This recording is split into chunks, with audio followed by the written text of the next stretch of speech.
JEE Main 2024 6 All India ranks under 100. Admissions open. Kakinada and Visakhapatnam. Aditya Junior Colleges. వైవిధ్యమైనటువంటి తీర్పును ఇచ్చారని చెప్పొచ్చు.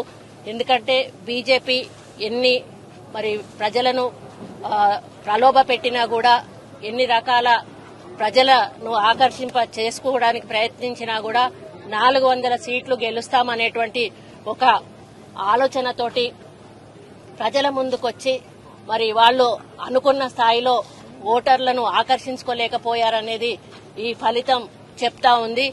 ముఖ్యంగా మరి ఈరోజు వరంగల్ నియోజకవర్గంలో కడియం కావ్య గారిని పోటీలో నిలబెట్టినప్పుడు మేము ఆ రోజే చెప్పాము, వరంగల్ సీటు తప్పకుండా కైవసం చేసుకుంటామని చెప్పి.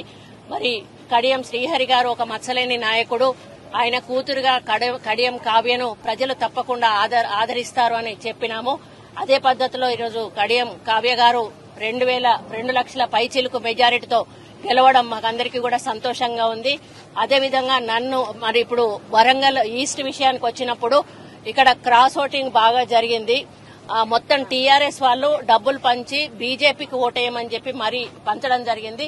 నా అసెంబ్లీ ఎన్నికలకు ఇప్పటికి చూసుకుంటే 20,000 ఓట్లు మాత్రం టీఆర్ఎస్ కు వచ్చినాయి, 70,000 ఓట్లు బీజేపీకి వచ్చినాయి. అప్పుడు 45,000 ఓట్లు టీఆర్ఎస్ కు వచ్చినాయి, అప్పుడు 50,000 ఎంతో బీజేపీకి వచ్చినాయి. అంటే దీన్ని బట్టి పూర్తిగా పట్టణ ప్రాంతంలో బీజేపీ ఓటర్లు ఓటుకు టీఆర్ఎస్ ట్రాన్స్ఫర్ అయింది, టీఆర్ఎస్ ఓట్లు ట్రాన్స్ఫర్ అయినాయి అని తెలియజేయడం జరుగుతా ఉంది. ఏది ఏమైనా కూడా కావ్య గారు భారీ మెజార్టీతో గెలవడం మాకు చాలా సంతోషంగా ఉంది. మరి దేశంలో కూడా ఇండియా కూటమి భారీ ఎత్తున సీట్లు గెలుచుకోవడం కూడా చాలా హ్యాపీగా ఉంది. మరి ప్రజల తీర్పును మేము చిరసావహిస్తా ఉన్నాం కాంగ్రెస్ పార్టీ తరఫున అని తెలియజేస్తూ కడియం కావ్య గారికి శుభాకాంక్షలు తెలియజేస్తాం.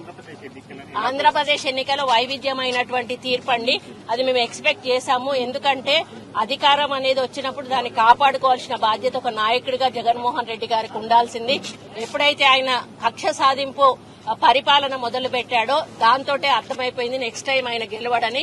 ముఖ్యంగా చంద్రబాబు నాయుడు గారిని జైల్లో పెట్టినప్పుడే అప్పుడే డిసైడ్ అయిపోయారు ఓటర్లందరూ కూడా, మళ్లీ వస్తే అడ్మినిస్ట్రేషన్ పరంగా డెవలప్మెంట్ పరంగా మరి ఆంధ్రప్రదేశ్ బాగుపడాలంటే చంద్రబాబు నాయుడు గారు ముఖ్యమంత్రిగా ఉండాలని వారు కోరుకున్నారు. మరి చంద్రబాబు నాయుడు గారు ముఖ్యమంత్రిగా కావడం ఆంధ్రప్రదేశ్ ప్రజల అదృష్టంగానే భావిస్తారు. అందరికీ నమస్కారం. ఈరోజు కౌంటింగ్ జరిగినప్పుడు వరంగల్ పార్లమెంట్ ప్రజలు నన్ను ఆశీర్వదించి 2,19,000 మెజారిటీ నాకు ఇచ్చారు. వాళ్ళందరికీ నేను రుణపడి ఉంటాను. అదేవిధంగా నన్ను నమ్మి కాంగ్రెస్ అభ్యర్థిగా ప్రకటించిన మన కాంగ్రెస్ అధినేత్రి సోనియమ్మ గారికి, ఏఐసిసి ప్రెసిడెంట్ మల్లికార్జున ఖార్గే గారికి, రాహుల్ గాంధీ గారికి, తర్వాత మన పిసిసి చీఫ్ మరియు సీఎం రేవంత్ రెడ్డి గారికి, మా వరంగల్ జిల్లా మంత్రులు సురేఖమ్మ గారికి, సీతక్క గారికి, అట్లాగే మా శాసనసభ్యులు నా కోసము వాళ్ళే అభ్యర్థులుగా కష్టపడ్డారు నాకంటే ఎక్కువగా. వారందరికీ కూడా నా కృతజ్ఞతలు. అదేవిధంగా కాంగ్రెస్ పార్టీ కుటుంబ సభ్యులకి, కాంగ్రెస్ కార్యకర్తలకి, ప్రజలకి, మా కుటుంబ సభ్యులందరికీ కూడా చాలా ధన్యవాదాలు. ఎందుకంటే నా మీద ఎంతో నమ్మకంగా దాదాపు 40 ఏళ్ల తర్వాత ఒక మహిళగా నాకు అవకాశం వచ్చింది. సో వరంగల్ పార్లమెంట్ ప్రజలు ఏ విధంగా అయితే నా మీద నమ్మకం పెట్టుకున్నారో, ఇక్కడున్న సమస్యలను తీరుస్తానని చెప్పేసి, ఆ విధంగానే నేను ఈ 5 ఏళ్ళు కష్టపడతాను, ఎల్లప్పుడూ ప్రజలకు అందుబాటులో ఉంటానని మీ ద్వారా తెలియజేసుకుంటూ మరోసారి అందరికీ ధన్యవాదాలు తెలియజేస్తూ థ్యాంక్ యూ.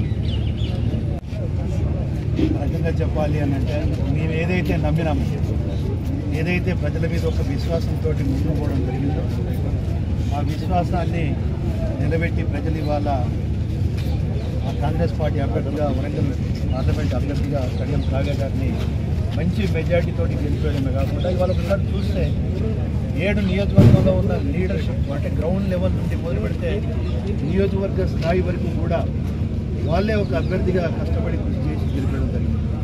మేము మొదటి నుండి చాలా స్పష్టంగా చెప్తున్నాం, 2 లక్షల మెజార్టీ దాటుతుంది అని చెప్పి ఏదైతే చెప్పడం జరిగిందో, ఈరోజు ప్రజల యొక్క ఆశీర్వాదంతో ఆ 2 లక్షల మెజార్టీ దాటడం జరిగింది మా అభ్యర్థి కడియం కావ్య గారు. రెండోది, ఈ గెలుపు అనేది వాళ్ళ ఈ ప్రభుత్వం మీద ఒక విశ్వాసంతో, ఒక నమ్మకంతో ఇచ్చిన వాగ్దానాలను నెరవేర్చుకుంటుందని చెప్పి రాబోయే రోజులలో కూడా ఇచ్చిన వాగ్దానాలు నెరవేర్చడమే కాకుండా ఒక మంచి పరిపాలన అందిస్తారు రేవంత్ రెడ్డి గారి యొక్క నాయకత్వంలో, బట్టి విక్రమార్క యొక్క నాయకత్వంలో అని చెప్పి ప్రజలు ఏదైతే ఒక నమ్మకంతో మరి గెలిపించడం జరిగిందో, సహచర శాసనసభ్యులను కానీ, మా పార్లమెంట్ అభ్యర్థి మా ఎంపీ గారు కానీ, ఇక్కడ ఆల్రెడీ సర్టిఫికేట్ తీసుకున్న మా ఎంపీ గారు, వారి యొక్క కేంద్రం నిధులు కూడా వారి సహకారంతో 7 నియోజకవర్గాలలో కూడా తీసుకొచ్చి ప్రతి ఒక్క నియోజకవర్గాన్ని కూడా అభివృద్ధి చేసే విషయంలో కృషి చేయడం కాకుండా ఇవాళ ఒక టీమ్గా ఉన్నాం. ఇవాళ మీరు చూస్తున్నారు కడియం శ్రీహరి గారు కానీ, రాజేంద్ర గారు కానీ, ఇటు సత్తన కానీ, మీ గారు, మా మంత్రి గారు కానీ, మా యశస్వి గారు కానీ, ఒక టీమ్గా పనిచేసి ఒక ఛాలెంజ్గా, ఎందుకంటే మీరు 2-3 సార్లు ఇంటర్నల్లో కూడా డిస్కస్ చేసుకున్నాము. ప్రజలు మనకు ఒక అవకాశం ఇచ్చారు. మా యొక్క గుర్తింపు ఉండే విధంగా రాబోయే రోజులలో కూడా ఒక గుర్తింపు ఉండే విధంగా 7 మా మంత్రితో కలిపి మేము 7 శాసనసభ్యులతో పాటుగా మా ఎంపీ గారి యొక్క సహకారంతో కూడా 7 నియోజకవర్గాలలో కూడా ఒక అభివృద్ధి ప్రజలలో ముందుగా తీసుకుపోయి అన్ని విధాల ఒక గుర్తింపు వచ్చే విధంగా ఈ పార్లమెంట్లో మేమందరం ఒక టీమ్గా పనిచేస్తామని చెప్పి మరొకసారి మొత్తం కాంగ్రెస్ పార్టీ నాయకత్వానికి, కార్యకర్తలకు కృతజ్ఞతలు తెలియజేసుకుంటూ ఈ గెలుపును ఈ వరంగల్ పార్లమెంట్లో కృషి చేసిన ప్రతి ఒక్క కార్యకర్తకు మేము అంకితం చేస్తున్నామని చెప్పి కూడా ఈ సందర్భంగా మా మంత్రి గారు మాట్లాడితే విన్నాను, చాలా స్పష్టంగా చెప్పారు. అవకాశం వచ్చినప్పుడు ఎవరైతే దాన్ని సద్వినియోగం చేసుకుంటారో, ఆ అవకాశాన్ని, అధికారాన్ని ఎవరైతే ప్రజల కొరకు ఉపయోగిస్తారో వాళ్ళు పాలిటిక్స్లో సర్వైవ్ అవుతారు. ఎవరైతే అవకాశం రాగానే, అధికారం రాగానే అహంకారంతో విర్రవీగిపోతారో, ప్రతిపక్షాలను చిన్నచూపు చూస్తారో, ప్రతిపక్షాలపైన అనవసరమైన కేసులు పెట్టి దాడులు చేస్తారో వాడు ప్రజల చేతిలో చీత్కారానికి గురి కావాల్సి వస్తుంది.